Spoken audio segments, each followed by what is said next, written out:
मुंबईत सकाळपासून पावसाच्या सरी कोसळताना आपल्याला पाहायला मिळत आहे। सध्या रात्रीचे 1:30 वाजले आहे तरी देखील पावसाच्या सरी कोसळताना आपल्याला पाहायला मिळत आहे। आपण दृश्यामध्ये जे चित्र पाहतोय विक्रोळी पार्क साइड येथे एक नवीन जी इमारत आहे तिचं बांधकाम सुरू होतं।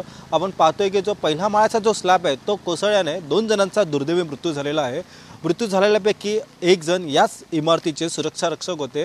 त्यांचा मुलगा त्यांच्यासाठी डब्बा घेऊन आला होता, तेव्हा सुरक्षा रक्षकाने त्याला सांगितलं की पावसाचा जोर वाढला आहे, त्यामुळे ते दोघे या ठिकाणी थांबले होते। मात्र थांबल्या ठिकाणीच अचानक त्याच इमारतीचा जो स्लॅब आहे ते त्या दोघांच्या अंगावरती पडला आणि त्यांचा दुर्दैवी मृत्यू झाला आहे। आपण पाहू शकतो की जी पाण्याची टाकी आपल्याला दिसते ही टाकी याच ठिकाणी होती, मात्र स्लॅब कोसळल्याने या टाकीची काय अवस्था झाली आहे ते आपण पाहू शकतो। व ते दोघे देखील याच ठिकाणी उभे होते, मात्र अचानक हा स्लॅब कोसळल्याने त्यांचा मृत्यू झाला आहे। त्यांना नजदीकच्या दवाखान्यात ॲडमिट केलं असता डॉक्टरने त्यांना सध्या मृत घोषित केलेलं आहे। मात्र पहिल्याच पावसाने स्लॅब कोसळल्याने अनेक सध्या प्रश्न उद्भवताना आपल्याला पाहायला मिळत आहे।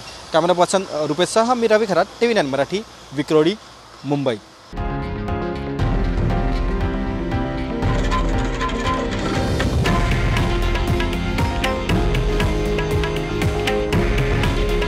हे आहे देशातील नंबर 1 न्यूज नेटवर्क आणि आपण पाहत आहात TV9 मराठी।